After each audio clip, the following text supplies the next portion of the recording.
I'd like to discuss the absolute healthiest foods that you should be eating.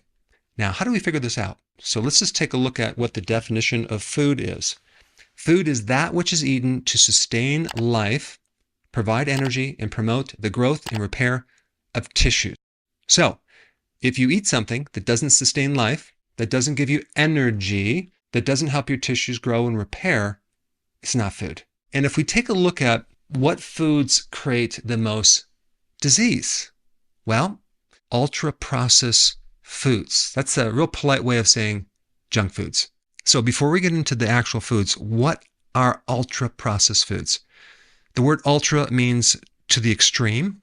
Processed, in the specialized definition of food, means something that has been altered using either chemical or mechanical or heat or other methods to change something into something else. And so they can start out with corn and turn that into something that doesn't even resemble corn, okay? That's ultra processed. And I don't know why they can even call this food, because it doesn't sustain life. You can't live on it.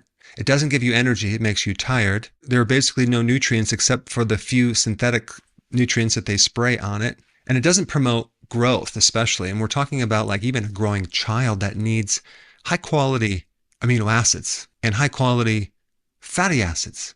So if we look at a scale from, I'm going to call it non-food, all the way to the other side of some whole food that has bioavailable nutrients. So that means it would have to have vitamins, minerals, trace minerals, amino acids, and fatty acids, and other things too. And I think fiber might be important as well, simply because fiber is something that your microbes do eat. And I'm not talking about added fiber, just the fiber that comes within certain foods. But we do know the essential things, essential fats, essential proteins, but there's no essential carbohydrates. We can actually live without carbohydrates. On the flip side, there are some important nutrients in vegetables: vitamin C, folate, potassium, magnesium, and phytonutrients, which have a lot of additional interesting properties that go beyond just basic nutrients, anti-inflammatory, antioxidant, etc. However, that being said, you can find in grass-fed beef a lot of phytonutrients. That's right. There's not a lot of research in this area as far as the difference between the two or the bioavailability, but they're in there, like I'm demonstrating right here in this picture. And you can see the level of phytonutrients in my cattle. And you can see it's much higher, especially than the grain-fed. And this is probably because my cattle get no grain. It's all grass-fed, grass-finished. And even in eggs, right, you can get certain phytonutrients, which are plant-based compounds. So you don't always have to get these phytonutrients from plants. Now, if we look at a vegan's diet, you can't really get all of the nutrients without adding or supplementing to a vegan diet, especially B12 and other nutrients that are not as bioavailable. And then we also have DHA, which is omega-3. And also, the amino acids are different from plant to animal. You can still do it being a vegan. I'm not saying that you can't, but it's just a little more difficult. You have to combine certain things to get the complete amino acid profile. The bottom line is there's just more quality amino acids in animal products than there are in plants. Now, in vegetables, you have also certain anti-nutrients, but for example, like cruciferous vegetables, you can cook them, you can steam them, and reduce a lot of these anti-nutrients. Nuts also have anti-nutrients. Soak them overnight. It's called germination. Even roasting nuts reduce the anti-nutrients. On one extreme, we have the ultra-processed ingredients, right, which really is composed of 3 or 4 main ingredients with a lot of additional chemicals. So let me just give you one example. This was my favorite snack in college. Let's just take a look at what the ingredients are. Corn, vegetable oils, corn, canola, and or sunflower oil. So number one, realize that corn is not like sweet corn. Okay, it's called dent corn or field corn. You can't eat it. I mean, it's disgusting. So they're processing it to put it in a powder and then flavoring it and putting all sorts of things on it to make it taste edible. And then the seed oils are highly inflammatory. And then we have maltodextrin. It has worse effects on your blood sugars than actual sugar. It's highly processed. Monosodium glutamate, of course, just to stimulate your appetite. Artificial colorings, artificial flavorings, and natural flavorings, and then some other chemicals too. Now, what's interesting about this is take a look at the fats. I don't know if you can see. Total fats, 8 grams. That's per serving size, 12 chips. That's 10% of all the calories. I mean, people think that saturated fats is the worst thing, right, in here, but it has 1 gram. Then what is all the other fats in there? Unsaturated fatty acids. That's the thing that's creating a tremendous amount of damage in our bodies because it's the vegetable oils, highly processed, highly inflammatory. Yet when we think about junk foods, no one's really saying to avoid the unsaturated fats. It's all about the saturated fats. This is why some companies will say, hey, this junk food has no saturated fats. And you think, oh, wow, that's healthy. Not quite. And the last thing they have on there is guaranteed fresh. Okay. Guaranteed fresh. Like taking an apple off of a tree type fresh. You know, the purpose of ultra processed food is to increase shelf life and make it cheap and make it very tasty. Okay.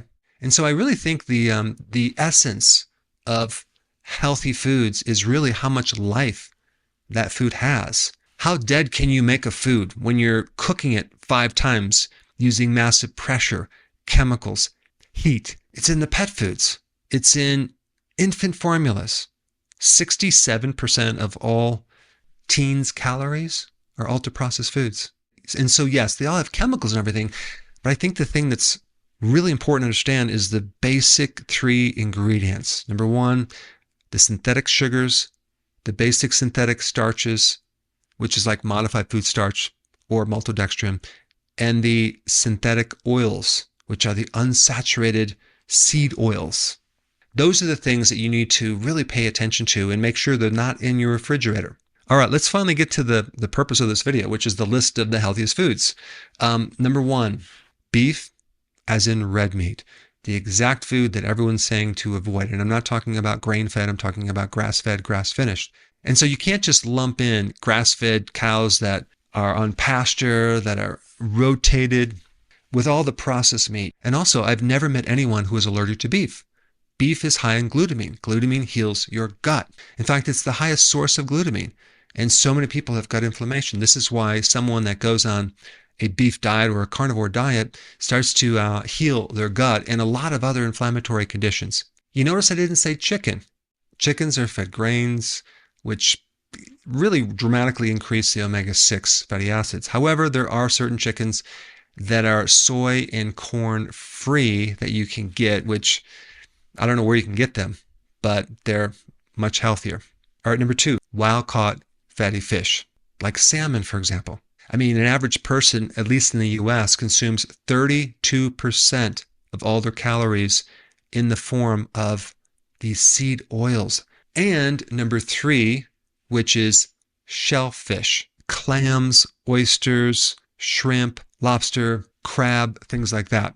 You not only can get the omega-3 fatty acids, but you can get all the trace minerals and you get high quality protein.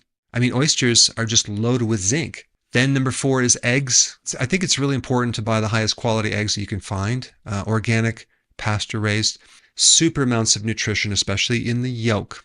They're also very high in choline, which can help a fatty liver.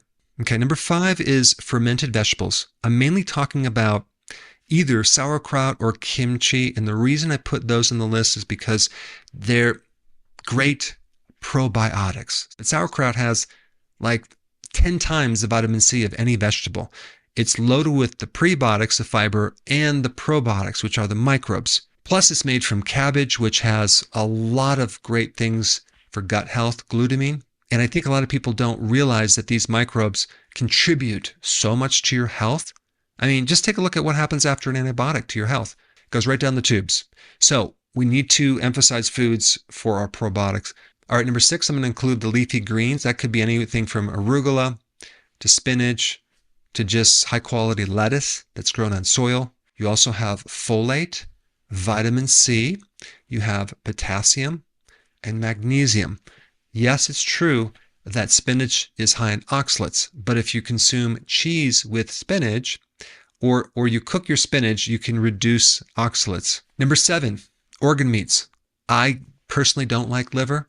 Even though I know it's super healthy, I can't eat it for some reason, but I do like cod liver, and I get it in a can. It's loaded with omega-3 fatty acids, and it has a lot of other good things, and I like the taste. Doesn't taste like liver. Number 8, certain herbal spices. And I'm talking about garlic, onion, sage, thyme, sea salt, which is not an herb, but it's just something I want to throw in there, basil, and cinnamon. All these herbs have special compounds that can help in various ways. Now, there's one popular video. I explain a lot more about the number 1 food that is the most anti-inflammatory. And I want you to know more about this, so check out this video. I put it up right here.